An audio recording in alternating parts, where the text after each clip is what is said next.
அனைவருக்கும் வணக்கம். இப்போ எந்தெந்த ராசிக்காரர்கள் எந்தெந்த சிவன் கோயிலுக்கு செல்லலாம் அப்படின்னு பார்ப்போம்.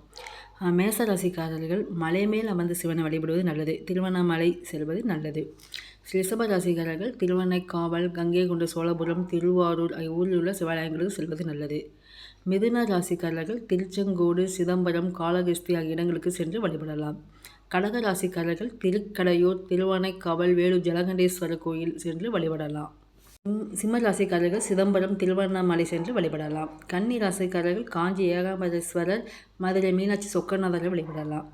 துலாம் ராசிக்காரர்கள் சிதம்பரம், காளஹஸ்தி, மதுரை மீனாட்சி சொக்கநாதர் கோயிலுக்கு சென்று வழிபடலாம். விருச்சிக ராசிக்காரர்கள் திருவண்ணைக்காவல், வேலூர் ஜலகண்டேஸ்வரர் கோயிலுக்கு சென்று வழிபடலாம். தனுஷ் ராசிக்காரர்கள் திருப்பரங்குன்றம், திருவண்ணாமலை சென்று வழிபடுவது நல்லது. மகர ராசிக்காரர்கள் காஞ்சி ஏகாம்பரேஸ்வரர் கோயிலுக்கு சென்று வழிபடுவது நல்லது. கும்ப ராசிக்காரர்கள் சிதம்பரம், காளஹஸ்தி ஆகிய சிவ தலங்களுக்கு சென்று வழிபடுவது நல்லது. மீன ராசிக்காரர்கள் ஜலகண்டேஸ்வரர் கோயில், திருவண்ணைக்காவல் சென்று வழிபடுவது நல்லது. இப்போ 12 ராசிக்காரர்களும் அந்தந்த கோயிலுக்கு போய் சிவன் கோயிலுக்கு போய் வழிபட்டால் நல்ல பலனை பெறலாம். இந்த வீடியோ பிடிச்சிருந்தால் லைக் பண்ணுங்கள். மறக்காமல் சப்ஸ்கிரைப் பண்ணாதவங்க சப்ஸ்கிரைப் பண்ணி வச்சுக்கோங்க. மற்றவங்களுக்கும் ஷேர் பண்ணுங்கள். நன்றி, வணக்கம்.